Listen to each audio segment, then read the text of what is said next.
Hello everyone, this is Kundan Kumar. Welcome to learning sessions. अगर आप भी सीआईबी एग्जाम की प्रिपरेशन कर रहे हो तो हमारे पास एबीएम सब्जेक्ट का फुल कोर्स अवेलेबल है, जिसके अंदर हम आपको प्रोवाइड करवाते हैं क्वेश्चन वीडियोस जो कि हमारे हिंदी और इंग्लिश लैंग्वेज के मिक्स में अवेलेबल होते हैं। इसी के साथ हम आपको mock test, mega mock test भी प्रोवाइड करते हैं, जिनकी हेल्प से आप इजीली रिवीजन कर सकते हो। और ये जो हमारी लाइव क्लासेस होती हैं वो आपको रिकॉर्डेड फॉर्म में भी मिल जाती हैं। तो अगर आप सिस्टमैटिक वे में एबीएम सब्जेक्ट की प्रिपरेशन करना चाहते हो तो फटाफट से हमारे कोर्स में एनरोल कर लीजिए। हमारे जो कोर्सेज हैं वो इजीली एक्सेसिबल हैं। अगर आप एक एंड्रॉइड यूजर हो तो IIBF learning centre application download कर लीजिए गूगल प्ले स्टोर से। और अगर आप एक iOS यूजर हो तो माई इंस्टीट्यूट ऐप डाउनलोड कर लीजिए ऐप स्टोर से। वहां पे आपको ऑर्गेनाइजेशन कोड यूज करना है GEGKT। तो फटाफट से इन एप्लीकेशन को डाउनलोड कर लीजिए और हमारे कोर्सेज में एनरोल कर लीजिए। और अगर आप अभी हमारे कोर्स में एनरोल करते हो तो आपको लगभग 82% का ऑफ मिल जाता है हमारे कोर्सेज पे, जिसके लिए आपको कूपन कोड यूज करना है आशीष। तो फटाफट से इस कूपन कोड का यूज करके हमारे कोर्स में एनरोल कर लीजिए। और हमारे टेलीग्राम चैनल को भी जरूर ज्वाइन कर लीजिए, क्योंकि हम इसमें एग्जाम से रिलेटेड, क्लासेस से रिलेटेड जितने भी इंपॉर्टेंट अपडेट्स हैं वो डालते रहते हैं। और अगर आपको भी किसी भी तरह की क्वेरी आती है तो आप इस चैनल पर हमें मैसेज कर सकते हो। तो फटाफट से हमारे टेलीग्राम चैनल को ज्वाइन कर लीजिए ताकि कोई इंपॉर्टेंट अपडेट आपसे मिस ना हो जाए। इसका लिंक आपको वीडियो के डिस्क्रिप्शन बॉक्स में मिल जाएगा। तो शुरू करते हैं आज का टॉपिक। तो आज इस लेक्चर में हम लोग कंप्लायंस ऑडिट के बारे में पढ़ने वाले हैं और इससे रिलेटेड कुछ इंपॉर्टेंट क्वेश्चंस को डिटेल में डिस्कस करने वाले हैं। तो फटाफट से इस सेशन को शेयर कर दीजिए अपने फ्रेंड्स के साथ, कलीग्स के साथ, ताकि वो भी इस सेशन का बेनिफिट ले सकें। तो शुरू करते हैं। तो सबसे पहले कंप्लायंस ऑडिट होता क्या है उसका मतलब समझ लेते हैं। ठीक है। देखो, कंप्लायंस ऑडिट के अंदर जो कंप्लायंस है उसका मतलब होता है रूल्स एंड रेगुलेशंस को फॉलो करना। ठीक है। और ऑडिट का मतलब होता है चेक करना। ठीक है। तो जब हम ये चेक करते हैं कि कोई भी बैंक रूल्स एंड रेगुलेशन को फॉलो कर रहा है कि नहीं कर रहा है, उसी को हम कंप्लायंस ऑडिट जो है वो कहते हैं। जैसे एग्जांपल के मान के चलो, एक XYZ बैंक है। ठीक है। उसने यहाँ पर एक ए पर्सन को अपॉइंट किया और इसका काम क्या है कि ये कंप्लायंस ऑडिट को परफॉर्म करेगा। तो इस पर्सन ने क्या किया, ये जो बैंक थी इसके जितने भी डिपार्टमेंट थे उसके अंदर गया। ठीक है। और जितनी भी फाइल्स हैं उनको स्टडी किया और उसके बेस पर पता लगाया कि बैंक के जो डिफरेंट डिफरेंट डिपार्टमेंट है, क्या वो आरबीआई के जो रूल्स एंड रेगुलेशंस है उसको फॉलो कर रहे हैं, या फिर जो हमारा बैंकिंग रेगुलेशन एक्ट है, आरबीआई एक्ट है, क्या उनके रूल्स एंड प्रोविजंस को फॉलो किया जा रहा है। साथ के साथ बैंक की जो इंटरनल पॉलिसीज है, क्या उनको एम्प्लॉयज फॉलो कर रहे हैं कि नहीं कर रहे हैं, उसको चेक करता है। ठीक है। तो इस केस में ये जो ए पर्सन है ये हमारा कहलाता है ऑडिटर। ठीक है। और इसने जो फंक्शन परफॉर्म किया है, जो काम किया है, उसी को हम क्या कहते हैं, कंप्लायंस ऑडिट जो है वो कहते हैं। ठीक है। अब इससे रिलेटेड जो भी इंपॉर्टेंट क्वेश्चंस है उनको हम यहाँ पर डिस्कस कर लेते हैं। तो फर्स्ट क्वेश्चन हमारा देखो क्या है।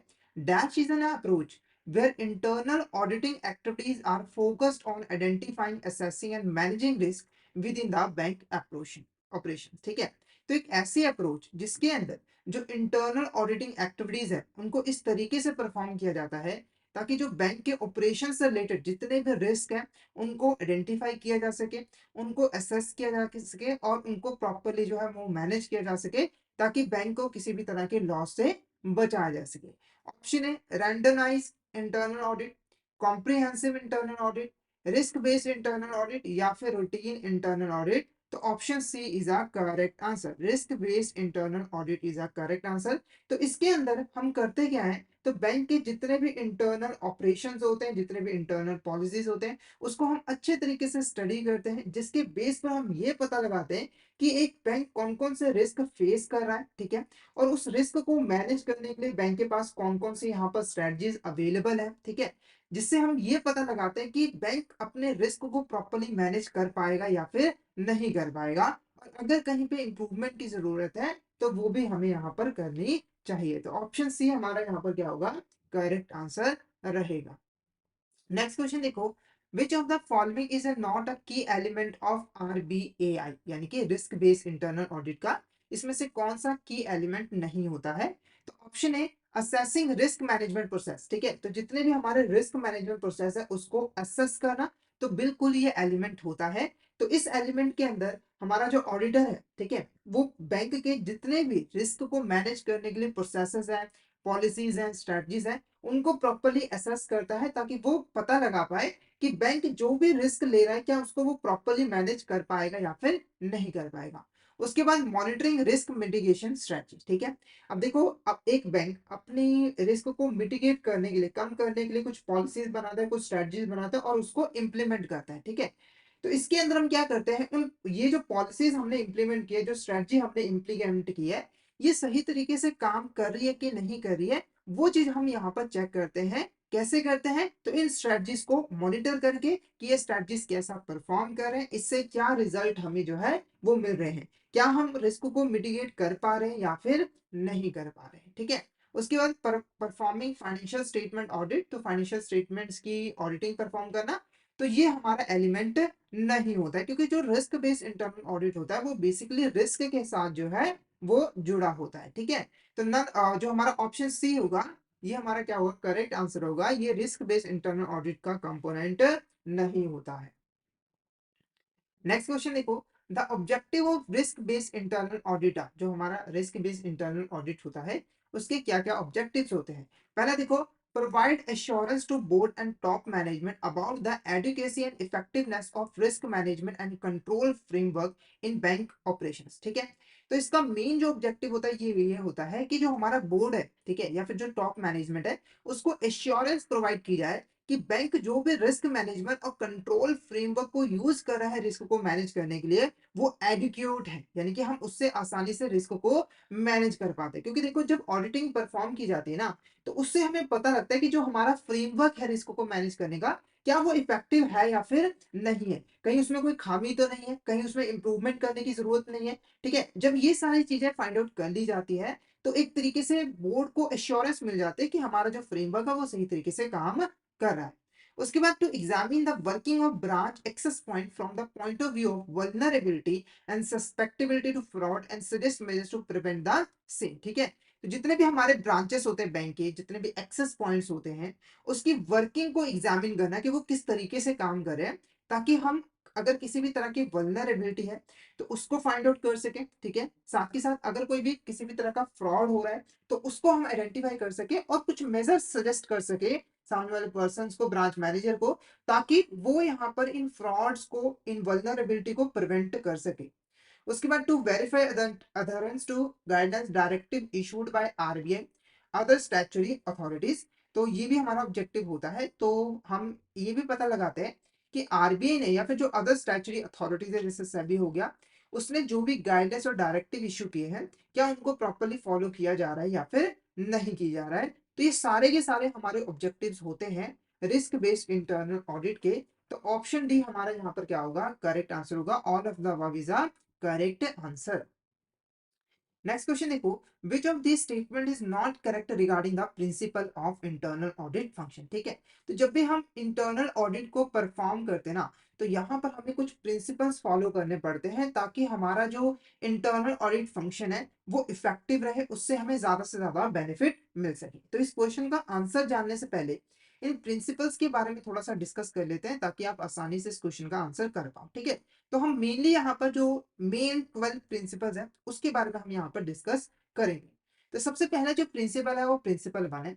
प्रिंसिपल वन हमें क्या कहता है, एक इफेक्टिव इंटरनल ऑडिट फंक्शन ऐसा होना चाहिए जो कि हमारे बोर्ड ऑफ डायरेक्टर और कमिटी या सीनियर मैनेजमेंट को हमारा जो बैंक इंटरनल कंट्रोल है, रिस्क मैनेजमेंट है या फिर गवर्नेंस सिस्टम है, उसकी क्वालिटी और इफेक्टिवनेस के बारे में इंफॉर्मेशन प्रोवाइड कर सके।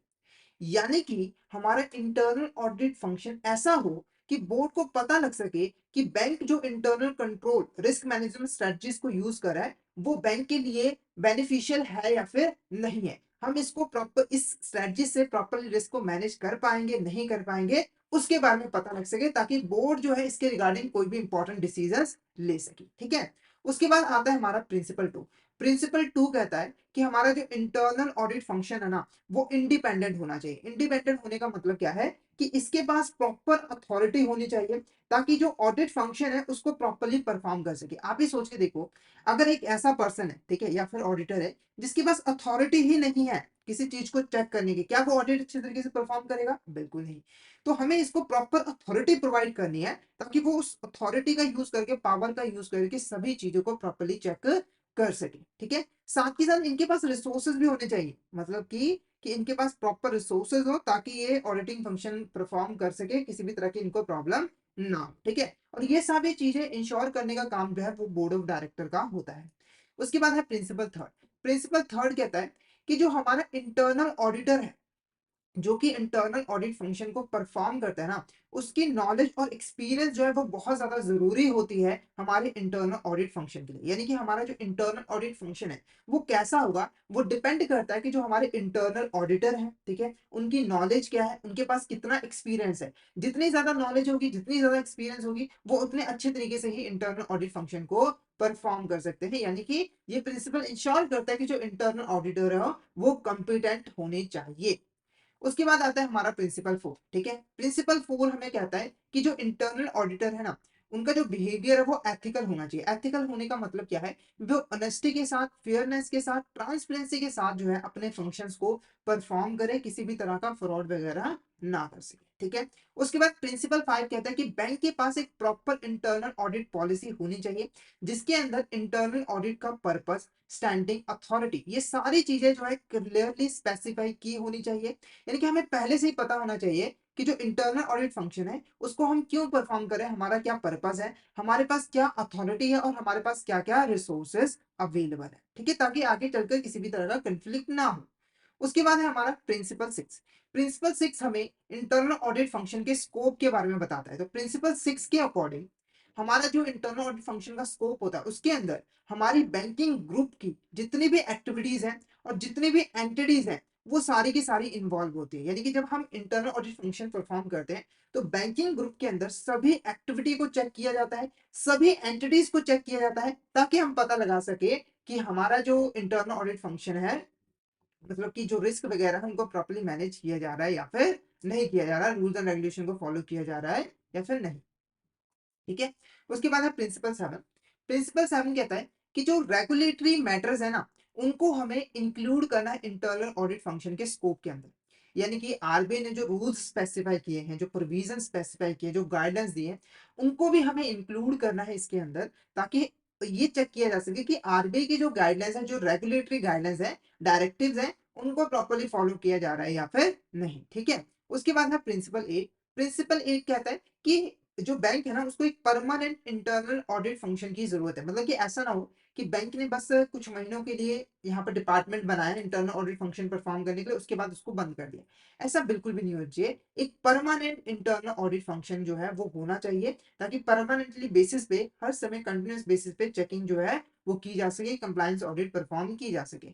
उसके बाद प्रिंसिपल नाइन हमें कहता है कि जो ऑडिट कमेटी बोर्ड है, वो यहाँ पर इंटरनल ऑडिट फंक्शन को मॉनिटर करेगा। यानी कि इसकी रिस्पॉन्सिबिलिटी बनती है कि जो इंटरनल ऑडिट फंक्शन है वो सही तरीके से काम करे, ठीक है? जितनी भी एक्टिविटीज है उनको प्रॉपर्ली मॉनिटर करे, ताकि किसी भी तरह की प्रॉब्लम अराइज ना हो सके।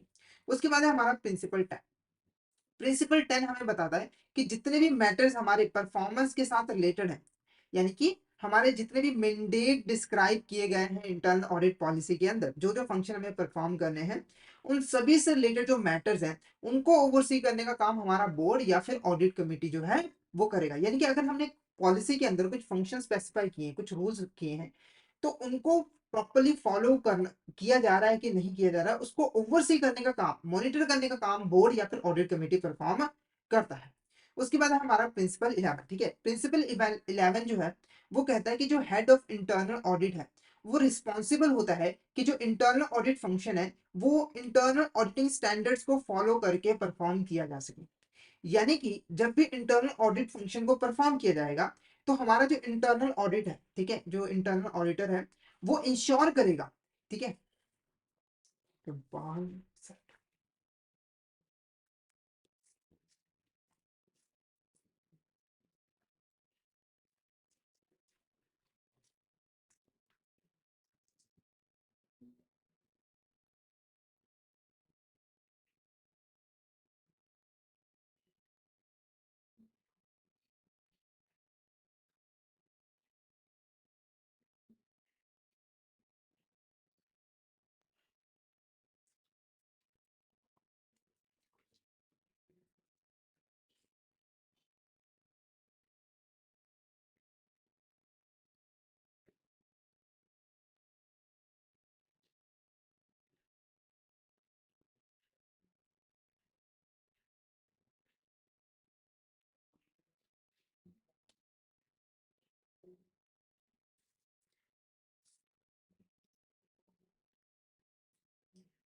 नेक्स्ट प्रिंसिपल देखो हमारा प्रिंसिपल 11।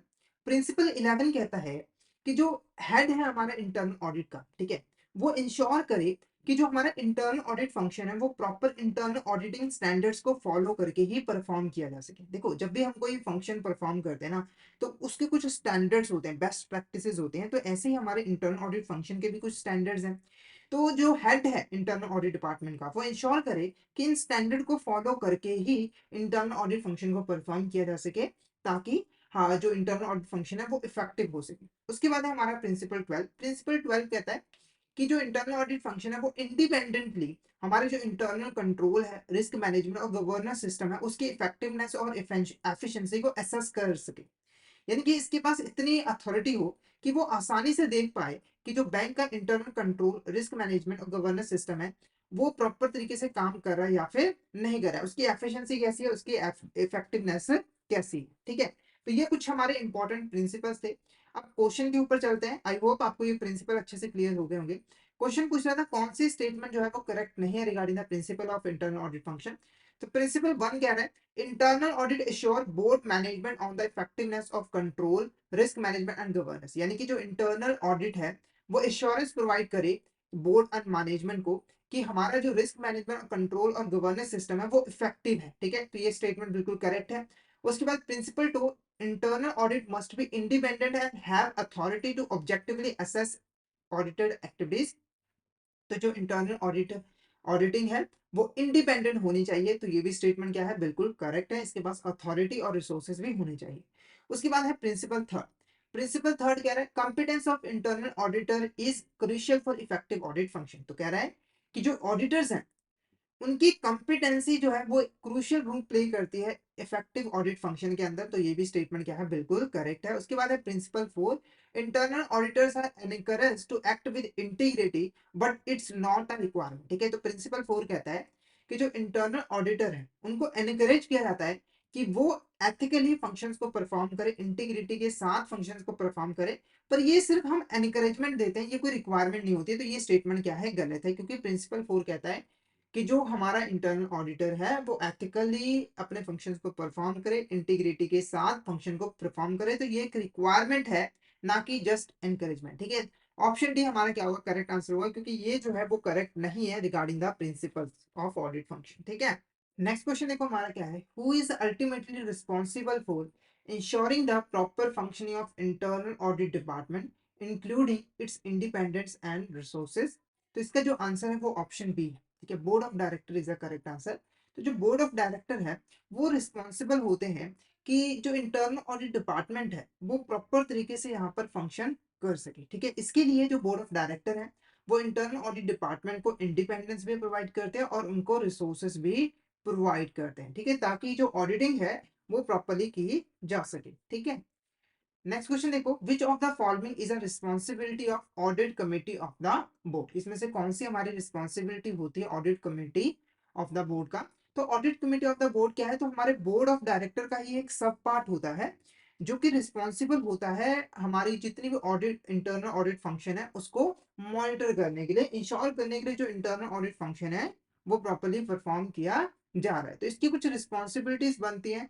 तो कौन सी रिस्पॉन्सिबिलिटी, पहले देखो, be responsible for framing policy on internal audit and financial reporting among other things। ठीक है, तो ये रिस्पॉन्सिबल होता है कि एक पॉलिसी बनाए इंटरनल ऑडिटेड के लिए, साथ के साथ फाइनेंशियल रिपोर्टिंग के लिए। तो बिल्कुल ये बिल्कुल रिस्पॉन्सिबिलिटी होती है। उसके बाद oversee the financial reporting process, provide oversight of and interact with banks internal and external auditor.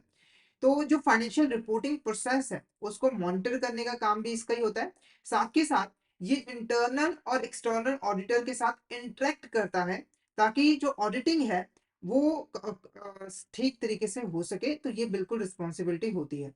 उसके बाद formulate and recommend to the board for their approval the appointment, remuneration and dismissal of external auditor. ठीक है, तो जो external auditors हैं उसकी जितनी भी अपॉइंटमेंट की प्रोसेस होती है, जैसे कि अपॉइंटमेंट के लिए रिकमेंडेशन प्रोवाइड करना बोर्ड को, ठीक है, उसकी रेम्युनरेशन के रिगार्डिंग रिकमेंडेशन देना, डिसमिसल के रिगार्डिंग रिकमेंडेशन देना, ठीक है, ताकि बोर्ड उसके अकॉर्डिंग जो है डिसीजन ले सके। तो ये स्टेटमेंट क्या है, बिल्कुल करेक्ट है। ये हमारा रिस्पॉन्सिबिलिटी होती है audit committee of the board का। इसका काम होता है सिर्फ और सिर्फ रिकमेंडेशन प्रोवाइड करना, आगे सिलेक्ट करना है उस रिकमेंडेशन को मानना है या फिर नहीं मानना है, वो काम होता है हमारा बोर्ड ऑफ डायरेक्टर का। उसके बाद review the design and effectiveness of overall risk management, risk governance framework and internal control system. तो ये भी हमारा यहाँ पर रिस्पॉन्सिबिलिटी होती है, यानी कि एक अच्छा रिस्क गवर्नेंस फ्रेमवर्क को डिजाइन करना, ठीक है, साथ के साथ उसकी इफेक्टिवनेस को भी रिव्यू करना, ये काम होता है इंटरनल कमेटी बोर्ड का। तो option D is the correct answer. ये सारी की सारी जो रिस्पॉन्सिबिलिटी है वो इंटरनल कमेटी बोर्ड की होती है। नेक्स्ट क्वेश्चन देखो, according to the RBI guidance what is essential for insuring the internal audit function operates objectively, ठीक है। तो आरबीआई की गाइडेंस के अकॉर्डिंग अगर हम ये इंश्योर करना चाहते हैं कि जो इंटरनल ऑडिट फंक्शन है वो ऑब्जेक्टिवली ऑपरेट करे, यानी कि इंडिपेंडेंट होके जो है बिना किसी प्रेशर के काम कर सके, उसके लिए क्या चीजें होनी जरूरी है। सबसे पहले staff rotation with in the internal audit function department, तो बिल्कुल ये होना चाहिए, यानी कि जो इंटरनल ऑडिट फंक्शन डिपार्टमेंट है उसके अंदर जो स्टाफ है वो एक स्पेसिफिक टाइम पीरियड के बाद रोटेट होने चाहिए, यानी कि हम परमानेंटली एक ही स्टाफ को इस डिपार्टमेंट के अंदर अपॉइंट नहीं कर सकते, ठीक है। उसके बाद long term appointment of head of internal audit, तो ये भी हमारा यहाँ पर होता है, इसेंशियल होता है। और इसका जो मिनिमम टेन्योर होता है वो कितना होता है, 3 सालों के लिए, ताकि इंश्योर किया जा सके कि जो हमारा इंटरनल ऑडिट फंक्शन है वो ऑब्जेक्टिवली यहाँ पर ऑपरेट कर रहा है। उसके बाद linking internal audit staff compensation to business unit performance, ठीक है। तो हमें क्या करना है, जो इंटरनल ऑडिट स्टाफ है उसको जो कंपनसेशन दिया जाता है वो लिंक कर देना है बिजनेस यूनिट की परफॉर्मेंस के साथ, यानी कि बिजनेस यूनिट की परफॉर्मेंस जितनी ज्यादा अच्छी होगी उतना ज्यादा उसको कंपनसेशन मिलेगा। तो ये हमारा इसेंशियल रिक्वायरमेंट नहीं होता है। क्यों नहीं होता है, क्योंकि देखो अगर आपने ये फंक्शन ये चीज की तो उसका नेगेटिव इम्पैक्ट पड़ता है। क्योंकि देखो जब हम चेकिंग करते हैं तो बेसिकली हम क्या करते हैं, किसी भी डिपार्टमेंट की सिस्टम की खामियां निकालते हैं, और खामियां निकालते हैं तो क्या होता है, उसकी परफॉर्मेंस थोड़ी सी डिक्रीज होती है ना। तो अगर आपने जो ऑडिटर है उसका जो कंपनसेशन है वो बिजनेस यूनिट की परफॉर्मेंस के अकॉर्डिंग लिंक कर दिया, तो बेसिकली क्या होगा कि जो ऑडिटर है वो इंश्योर करना चाहेगा कि जो बिजनेस यूनिट की परफॉर्मेंस है वो ज्यादा शो हो, जिसके लिए कुछ इंपॉर्टेंट मिस्टेक को वो इग्नोर कर देगा। क्योंकि अगर एक गलती सामने आई तो परफॉर्मेंस बिजनेस यूनिट की खराब हो गया और उसको कंपनसेशन कम मिलेगा, तो ये चीज जो है वो नहीं करनी चाहिए। उसके बाद sufficient authority and independence to internal audit function, तो ये तो रिक्वायरमेंट है ही कि जो इंटरनल ऑडिट फंक्शन है उसको सफिशिएंट अथॉरिटी और इंडिपेंडेंस मिलनी चाहिए। तो ऑप्शन डी हमारे यहाँ पर क्या होगा, करेक्ट आंसर रहेगा। ओ सॉरी, ऑप्शन डी नहीं, यहाँ पर हमारा फर्स्ट सेकंड और फोर्थ, तो ऑप्शन सी हमारा यहाँ पर क्या होगा, करेक्ट आंसर रहेगा, ठीक है। नेक्स्ट क्वेश्चन देखो, Reserve Bank of India has developed a set of disclosure requirement for bank which allows the market participant to assess key pieces of information, ठीक है। तो पहले इस क्वेश्चन को समझो। तो रिजर्व बैंक ऑफ इंडिया ने बैंकों के लिए कुछ डिस्क्लोजर रिक्वायरमेंट जो है वो सेट किए हैं। डिस्क्लोजर रिक्वायरमेंट के अंदर जो बैंक है उसको अपने ऑपरेशन से रिलेटेड, ठीक है, रिस्क मैनेजमेंट प्रोसेसेस से रिलेटेड इंपॉर्टेंट इंफॉर्मेशन जो है वो डिस्क्लोज करने जरूरी होते हैं, जिससे हमारे जो पार्टिसिपेंट्स हैं उनको बैंक के बारे में इंपॉर्टेंट इंफॉर्मेशन जो है वो मिल पाती है। तो ये क्वेश्चन पूछ रहा है कि इस डिस्क्लोजर रिक्वायरमेंट की हेल्प से जो हमारे मार्केट पार्टिसिपेंट्स है उसको किस तरह की इंफॉर्मेशन मिलती है। सबसे पहले देखो कैपिटल एडिक्वेसी, तो बिल्कुल ये इंफॉर्मेशन मिलती है, यानी कि जो हमारी बैंक है वो कितनी कैपिटल जो है वो अपने पास मेंटेन करके रख रही है रिस्क वेटेड एसेट के अगेंस्ट, तो इसके बारे में हमें पता लगता है। उसके बाद रिस्क एक्सपोजर, यानी कि एक बैंक कौन कौन से यहाँ पर रिस्क फेस कर रहा है, कौन कौन से रिस्क ले रहा है, और वो रिस्क उसकी रिस्क बेरिंग कैपेसिटी के अंदर आते हैं नहीं आते हैं उसके बारे में पता लगता है। साथ के साथ कस्टमर सेटिस्फेक्शन, तो इसके बारे में हमें नॉलेज नहीं मिलती है। रिस्क असेसमेंट प्रोसेस, यानी कि जो हमारा रिस्क को असेस करने का जो बैंक का प्रोसेस है वो कैसा है, उसके बारे में भी इंफॉर्मेशन मिल पाती है। तो ऑप्शन ए जो हमारा ऑप्शन सी होगा वो क्या होगा, करेक्ट आंसर होगा, यानी कि कैपिटल एडिक्वेसी, रिस्क एक्सपोजर और रिस्क असेसमेंट प्रोसेस, इसके बारे में इंपॉर्टेंट इंफॉर्मेशन मिलती है किसको, हमारे मार्केट पार्टिसिपेंट्स को, जिसके हेल्प से जो बैंक है उसके बारे में इंपॉर्टेंट इंफॉर्मेशन पार्टिसिपेंट्स को मिल पाती है। नेक्स्ट देखो क्या है, reserve Bank of India in excise of powers conferred by section 35A section 56 of the Banking Regulation Act 1949 issued revised master direction on financial statement presentation and disclosure, यानी कि जो reserve Bank of India है उसने banking regulation act के जो sections है, उसकी जो पावर है उसका यूज करके एक मास्टर डायरेक्शन इश्यू किया था financial statement presentation and disclosure के ऊपर। अब ये जो हमारा गाइडलाइंस है वो किसके ऊपर अप्लाई नहीं होता है, वो क्वेश्चन पूछ रहा है। यानी कि ये जो मास्टर डायरेक्शन है, इसकी गाइडेंस को किस ऑर्गेनाइजेशन को फॉलो करने की जरूरत है नहीं होती है। पहला देखो, state bank of India, regional rural bank, foreign banks in India, या फिर नॉन बैंकिंग फाइनेंशियल इंस्टीट्यूशन। तो option D is the correct answer. ठीक है, तो नॉन बैंकिंग फाइनेंशियल इंस्टीट्यूशन के ऊपर ये जो मास्टर डायरेक्शन है वो अप्लाई नहीं होता है। ठीक है,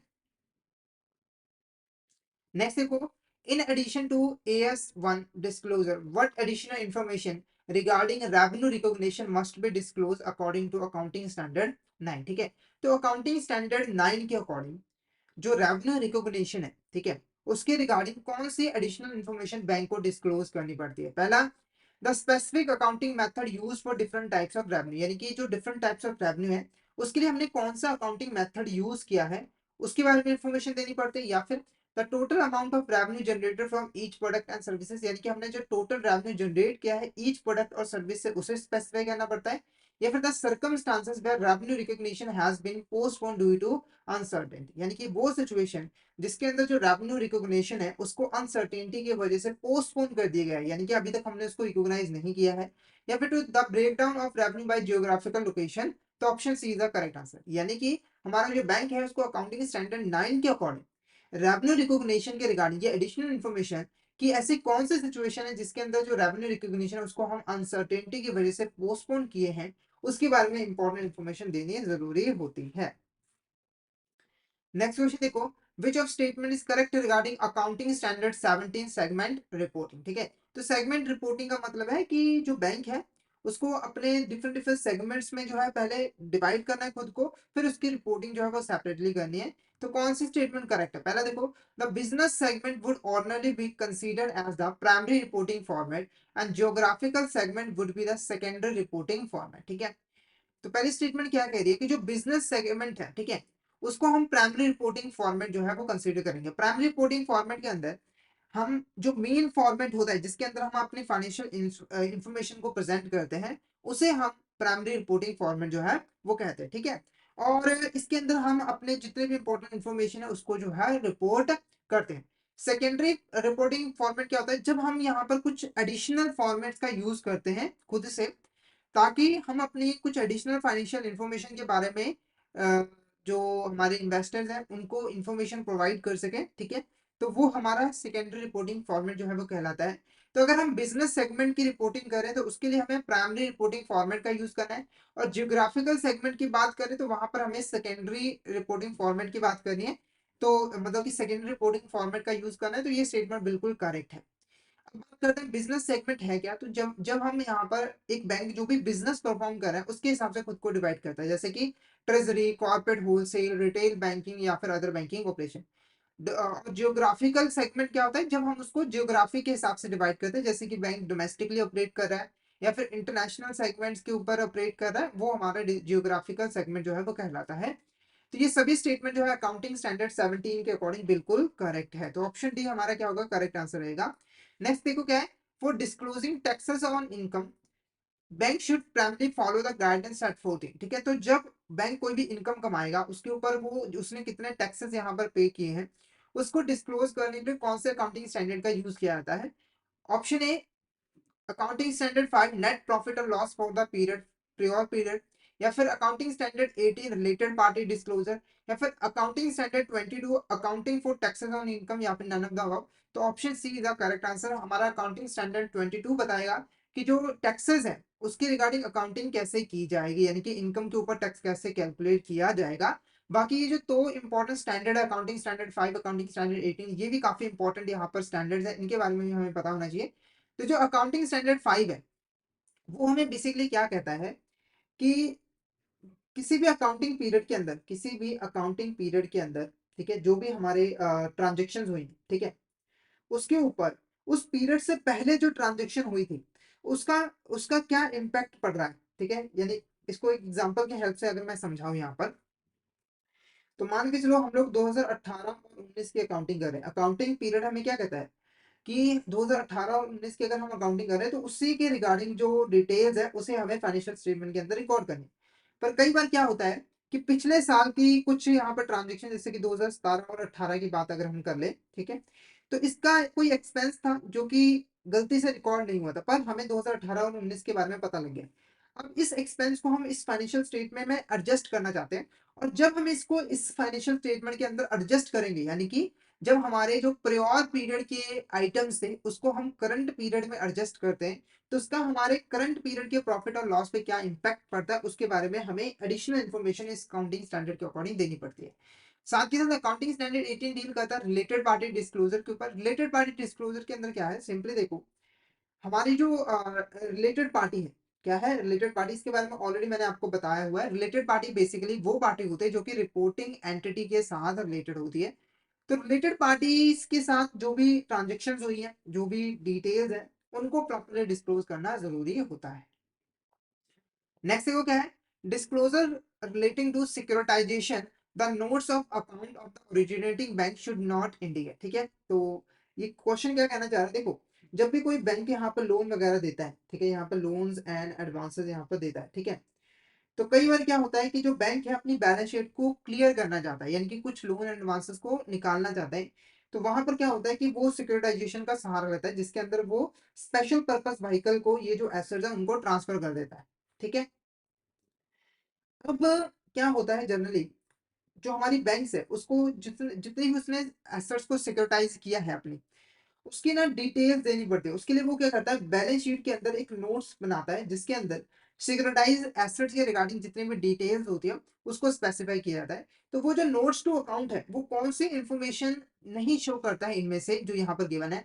पहले देखो, the outstanding amount of securitize asset as per books of special purpose vehicle sponsored by a bank, यानी कि अगर मान के चलो किसी बैंक ने स्पेशल पर्पस व्हीकल को इस्टेब्लिश किया, यानी कि उसको स्पॉन्सर किया और उसी को अपनी एसेट ट्रांसफर किया है सिक्योरिटाइजेशन के लिए, तो हमारा जो स्पेशल पर्पस व्हीकल है उसके बुक्स के अंदर हमारे outstanding amount of securitise assets कितनी है उसको शो करना होता है, बिल्कुल ये शो करना होता है। उसके बाद the amount of exposure retained by bank on date of balance sheet to comply with the minimum retention requirement. तो जो मिनिमम रिटेंशन रिक्वायरमेंट है उससे कंप्लाई करने के लिए कितना अमाउंट ऑफ एक्सपोजर बैंक ने अपने पास रिटेन करके रखा है उसकी डिटेल बिल्कुल। उसके बाद internal risk management assessment of the securitise asset and the market value of securitise assets, यानी कि जो बैंक्स की इंटरनल रिस्क असेसमेंट है सिक्योरिटाइज एसेट से रिलेटेड, ठीक है, या फिर जो मार्केट वैल्यू सिक्योरिटाइज एसेट उसको हम शो करते हैं, तो ये हमारा नहीं शो किया जाता, यानी कि नोट्स के अंदर इसको शो नहीं किया जाता। तो ऑप्शन सी हमारा यहाँ पर क्या होगा, करेक्ट आंसर रहेगा। Option C is a correct answer. Next question देखो, for banks using a proprietary model to price credit default swap, what additional information should they disclose. ठीक है, तो अगर मान के चलो बैंक यहाँ पर कोई भी क्रेडिट डिफॉल्ट स्वैप का यूज कर रही है या फिर उसकी सर्विस प्रोवाइड कर रही है, तो उसका प्राइस क्या होगा, ठीक है, उसको डिटरमाइन करने के लिए अगर हमारी जो बैंक है वो प्रोप्राइटरी मॉडल का यूज करती है तो उसके रिगार्डिंग उसको एक एडिशनल इन्फॉर्मेशन जो है वो प्रोवाइड करनी पड़ती है। वो एडिशनल इन्फॉर्मेशन क्या है, the method use proprietary model, यानी कि जो प्रोप्राइटरी मॉडल है उसके अंदर हमने कौन सा मेथड यूज किया है, या फिर the impact of CDS pricing on the bank financial performance, यानी कि जो सीडीएस है उसकी जो हमने प्राइसिंग की है उसका बैंक की फाइनेंशियल परफॉर्मेंस के ऊपर क्या इम्पैक्ट पड़ेगा, या फिर the frequency of updating the property model. ठीक है, यानी कि हमारी जो प्रोप्राइटरी मॉडल है उसको अपडेट करने की फ्रीक्वेंसी क्या है, या फिर बहुत ज्यादा सॉरी priority और standard model prices along with justification. तो option D is a correct answer. चाहे एक बैंक प्रोप्राइटरी मॉडल का यहाँ पर यूज कर रही है, पर उसे यहाँ पर प्रोप्राइटरी मॉडल और स्टैंडर्ड मॉडल के जो प्राइसेस हम दोनों को ही शो करना पड़ेगा, साथ के साथ जो प्रोप्राइटरी मॉडल है उसको क्यों यूज किया गया है उसका जस्टिफिकेशन देना भी यहाँ पर जरूरी होता है। तो हमारा जो ऑप्शन डी होगा वो क्या होगा, करेक्ट आंसर रहेगा। ठीक है, अब जिनको प्रोप्राइटरी मॉडल स्टैंडर्ड मॉडल का पता नहीं है तो यहाँ पर बता दो, प्रोप्राइटरी मॉडल जो है वो बैंक जो है इंडिविजुअल बैंक खुद से डेवलप करती है प्राइसिंग करने के लिए, और जो स्टैंडर्ड मॉडल होता है वो कॉमनली यूज्ड, यानी कि पूरी बैंकिंग इंडस्ट्री के अंदर जो मेथड कॉमनली यूज किया जाता है उसे हम स्टैंडर्ड मॉडल कहते हैं, और इसको जनरली हमारी जो रेगुलेटरी अथॉरिटी होती है वो यहाँ पर डेवलप करती है, और प्रोप्राइटरी मॉडल बैंक खुद से कस्टमली जो है वो बनाती है। ठीक है, उसके बाद नेक्स्ट क्वेश्चन देखो, which of the following information related to intra group exposure in is not required to disclose by banks. तो सबसे पहले इंट्रा ग्रुप एक्सपोजर क्या है उसका मतलब समझो, ठीक है।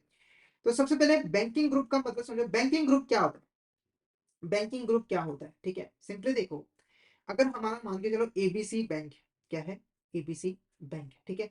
उसके यहाँ पर 20 ब्रांचेस हैं, इसकी यहाँ पर एक 20 ब्रांचेस है जो डिफरेंट डिफरेंट एरियाज में काम कर रही है, ठीक है।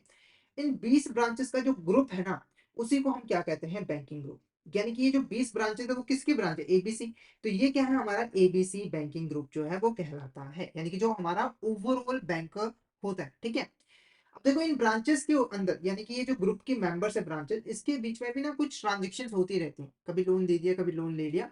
उसी को हम क्या कहते हैं, इंट्रा ग्रुप एक्सपोजर। यानी कि एक ही ग्रुप के जो मेंबर्स हैं, ठीक है, उनके बीच में जो भी लेन देन होता है, जो भी लोन वगैरह दिया जाता है, उसको हम इंट्रा ग्रुप एक्सपोजर जो है वो कहते हैं। यानी कि अगर मान के चलो इसकी ए ब्रांच थी, बी ब्रांच थी, इनके बीच में क्या हुआ कि बी ने ए को 50 लाख का लोन लिया, तो ये क्या है, एक तरह का इंट्रा ग्रुप एक्सपोजर, ठीक है। अब जब इंट्रा ग्रुप एक्सपोजर होता है तो उसके रिगार्डिंग इंपॉर्टेंट इन्फॉर्मेशन जो है वो बैंकों को देनी जरूरी होती है।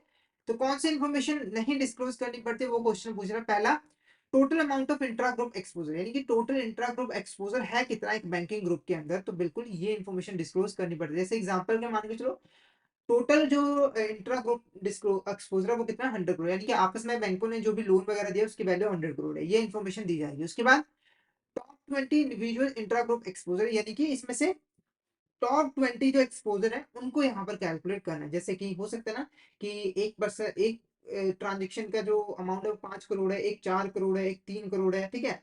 तो ऐसे हमें टॉप जो इंट्रा ग्रुप एक्सपोजर है उन्हें शो करना है, तो बिल्कुल ये शो करना है। उसके बाद detail on transaction with non group entities, यानी कि नॉन ग्रुप एंटिटीज के साथ जो भी ट्रांजेक्शन हुई है उसे हमें शो करना है, तो ये वाली इन्फॉर्मेशन डिस्क्लोज नहीं की जाती है। उसके बाद percentage of intra group exposure to total bank exposure, यानी कि जो बैंक ने टोटल एक्सपोजर दिया है उसके अगेंस्ट जो इंट्रा ग्रुप एक्सपोजर है वो कितना है। जैसे अगर मान के चलो टोटल एक्सपोजर कितना है, 100 करोड़ है, सॉरी 1000 करोड़ है, ठीक है। और हमारा जो इंट्रा ग्रुप एक्सपोजर है वो 100 करोड़ है, तो हमारा परसेंटेज कितना हुआ 10%, कितना हुआ 10%, यानी कि हमारा जो टोटल एक्सपोजर है उसके अगेंस्ट इंट्रा ग्रुप एक्सपोजर कितना है, 10% है। तो बिल्कुल इसे भी शो करना पड़ता है। तो हमारा जो ऑप्शन सी है होगा वो क्या होगा, हमारा करेक्ट आंसर होगा, option C is a correct answer. Next question देखो, where should bank disclose the amount transferred to the depositor education awareness fund for unclaimed liabilities, ठीक है। तो सबसे पहले डिपॉजिटर एजुकेशन अवेयरनेस फंड क्या है उसका मतलब समझो, ठीक है। अब देखो जो डिपॉजिटर एजुकेशन अवेयरनेस फंड है इसका यूज किया जाता है हमारे जो डिपॉजिटर्स हैं, ठीक है, उनके अंदर अवेयरनेस को क्रिएट करने के लिए, ठीक है, उनको अवेयर करने के लिए, फाइनेंशियल लिटरेसी को इंक्रीज करने के लिए। तो इसमें इस फंड के अंदर जो भी पैसा होता है ना उसका यूज करके हमारे जो डिपॉजिटर होते हैं उनको फाइनेंशियल अवेयरनेस प्रोवाइड करी जाती है, फाइनेंशियल लिटरेसी जो है वो प्रोवाइड की जाती है। अब इस फंड के अंदर पैसा कहाँ से आता है, तो सिंपली देखो, हमारे बैंक के जितने भी अनक्लेम डिपॉजिट्स होते हैं, अनक्लेम डिपॉजिट क्या होते हैं, सिंपली अगर मान के चलो बैंकों के पास एक अकाउंट है और वो 10 ईयर से जो है वो ऑपरेट नहीं किया गया है, यानी कि एक डिपॉजिट अकाउंट था, ठीक है, और उसके अंदर 10 लाख रुपए थे, ठीक है, और 10 साल से कोई भी पर्सन ने इसके अंदर ट्रांजेक्शन नहीं किया है, तो अल्टीमेटली 10 साल के बाद ये जो है वो अनक्लेम डिपॉजिट कहलाएगा। और बैंकों को इस डिपॉजिट का जितना भी पैसा है वो डिपॉजिटर एजुकेशन अवेयरनेस फंड में जो है वो ट्रांसफर करना पड़ता है, ठीक है। अब इस चीज को, ये जो depositor education fund awareness fund है, इसके अंदर जो भी अमाउंट ट्रांसफर किया है उसको जो कंपनी है उसको बैलेंस शीट के अंदर शो करना पड़ता है, एक सेक्शन के अंदर शो करना पड़ता है। वो सेक्शन क्या है, पहले देखो क्या है, with in contingent liability section of the balance sheet, यानी कि बैलेंस शीट का जो कंटीजेंट लायबिलिटी सेक्शन होता है उसके अंदर इसको हम शो करते हैं। या फिर in the notes of the account under unclaim deposit, यानी कि हम क्या करते हैं, अनक्लेम डिपॉजिट का एक अलग से नोट्स प्रिपेयर करते हैं और उसमें सारी इन्फॉर्मेशन देते हैं। या फिर as a separate line item in the profit and loss account, या फिर they are not required to disclose this information. तो option A is a correct answer, option A हमारा यहाँ पर क्या होगा, करेक्ट आंसर रहेगा, ठीक है। यानी कि इसको हम कंटीजेंट लायबिलिटी सेक्शन के अंदर शुरू करते हैं। अब इसको कंटीजेंट लायबिलिटी क्यों कहते हैं, देखो जनरली क्या होता है कि अगर बैंक ने अमाउंट ट्रांसफर कर दी इस फंड के अंदर, ठीक है, अब हो सकता है ना कि 10 साल के बाद हमारा जो डिपॉजिटर है वो आए बैंक के पास और कहे कि मेरा पैसा मुझे वापस हो। तो इस केस में क्या होता है, बैंकों को इसका पैसा वापस करना पड़ता है, ठीक है। तो इसलिए हम कंटीजेंट लायबिलिटी कहते हैं, क्योंकि ये जो लायबिलिटी वो कंटीजेंट है, यानी कि ये किसी पर्टिकुलर इवेंट पे डिपेंड करता है कि जो बैंक है उसको पैसा वापस करना पड़ेगा या फिर नहीं करना पड़ेगा, ठीक है। तो जो बैंक है वो आरबीआई से पैसा वापस लेके एक प्रोसीजर को फॉलो करके पैसा वापस कर देता है। उसके बाद नेक्स्ट देखो, which of the following is not a disclosure requirement for companies with listed securities. ठीक है, अब देखो क्या होता है, जब भी बैंक अपनी सिक्योरिटीज को लिस्ट कराती है स्टॉक एक्सचेंज में, क्या करती है स्टॉक एक्सचेंज में, तो बैंक को एक एग्रीमेंट साइन करना पड़ता है जिसको हम लिस्टिंग एग्रीमेंट कहते हैं। क्या कहते हैं? Listing agreement.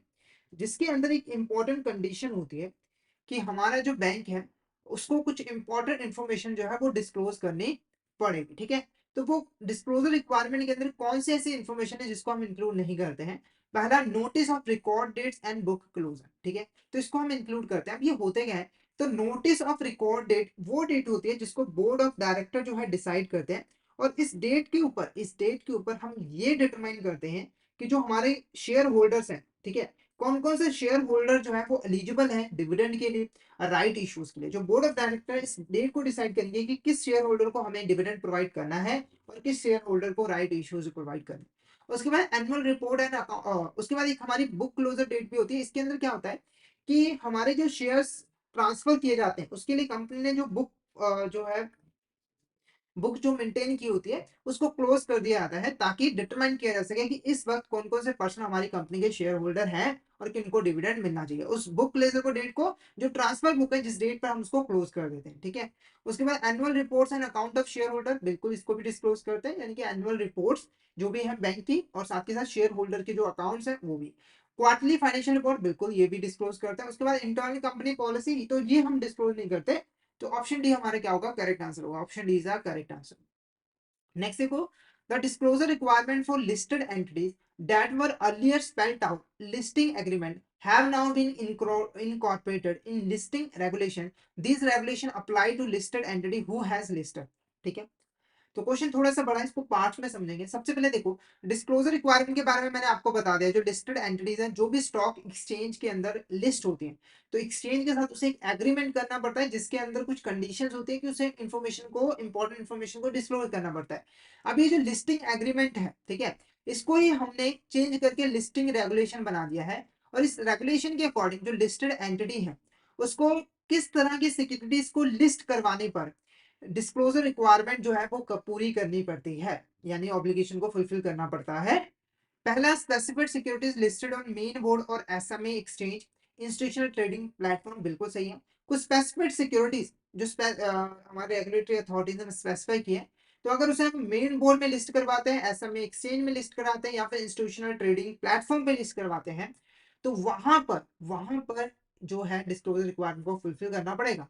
उसके बाद non convertible debt securities, non convertible redeemable preference shares, perpetual debt instrument, perpetual non cumulative preference shares, तो all of the above is the correct answer। तो अगर कोई लिस्टिंग एंटिटी, ठीक है, जो कि स्टॉक एक्सचेंज के अंदर लिस्टेड है और इनमें से कोई भी सिक्योरिटीज को लिस्ट करवाती है स्टॉक एक्सचेंज पर, तो उसे डिस्क्लोजर रिक्वायरमेंट जो है वो फुलफिल करने पड़ेंगे, यानी कि उसे इंपॉर्टेंट इंफॉर्मेशन जो हमने ऊपर डिस्कस की थी वो यहाँ पर प्रोवाइड करनी पड़ेगी हमारे इन्वेस्टर्स को, साथ के साथ हमारे स्टॉक एक्सचेंज को भी। ठीक है, नेक्स्ट क्वेश्चन देखो, what are the key principle that a listed entity must follow when making disclosure and fulfilling their obligation under the SEBI listing regulation। ठीक है, तो जो SEBI listing regulations है जिसके बारे में हमें पिछले क्वेश्चन में पढ़ा था, उसके अकॉर्डिंग कौन सी ऐसी प्रिंसिपल है जिनको फॉलो करना जरूरी होता है लिस्टेड एंटिटी के लिए जब भी वो डिस्क्लोजर कर रही होती है इंपॉर्टेंट इन्फॉर्मेशन को। पहला, information shall be prepared and disclosed in accordance with the applicable standard of accounting and financial disclosure, यानी कि जो इंफॉर्मेशन है उसको प्रिपेयर और डिस्क्लोज है वो अकाउंटिंग स्टैंडर्ड के अकॉर्डिंग किया जाना है। तो बिल्कुल ये प्रिंसिपल बिल्कुल सही है। यहाँ पर shall provide adequately timely information to recognize stock exchange and investor, तो ये भी बिल्कुल करेक्ट है।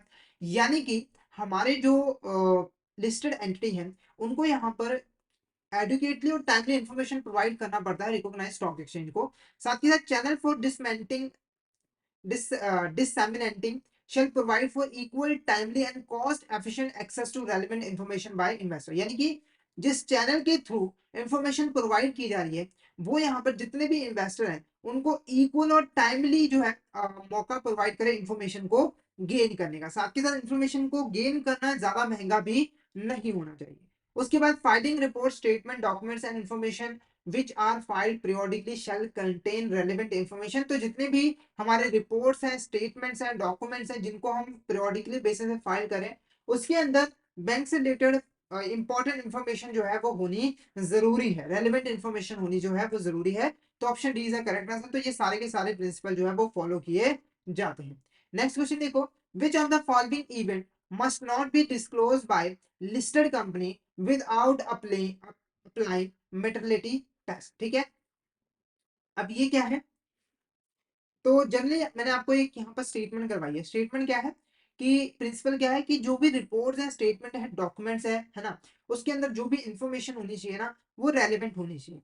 रेलिवेंट का मतलब है कि वो इंपॉर्टेंट इंफॉर्मेशन होनी चाहिए, यानी कि मटेरियल इंफॉर्मेशन होनी चाहिए। मटेरियल इंफॉर्मेशन का मतलब होता है ऐसी इंफॉर्मेशन जो जो कि इन्वेस्टर के लिए काफी ज्यादा जरूरी होती है, जिसके बेस पर इन्वेस्टर कोई भी इंपॉर्टेंट डिसीजन जो है वो ले सकता है, या फिर स्टॉक एक्सचेंज इंफॉर्मेशन ले सकता है। ठीक है, नेक्स्ट क्वेश्चन देखो हमारा क्या है, which of the following events must not be disclosed by a listed company without applying maternity test. ठीक है, अब ये मेटरनिटी टेस्ट यहाँ पर क्या होता है, देखो जब भी हम कोई इंफॉर्मेशन को डिस्क्लोज करते हैं ना, उसके लिए हम एक मेटरनिटी टेस्ट को जो है वो यूज करते हैं।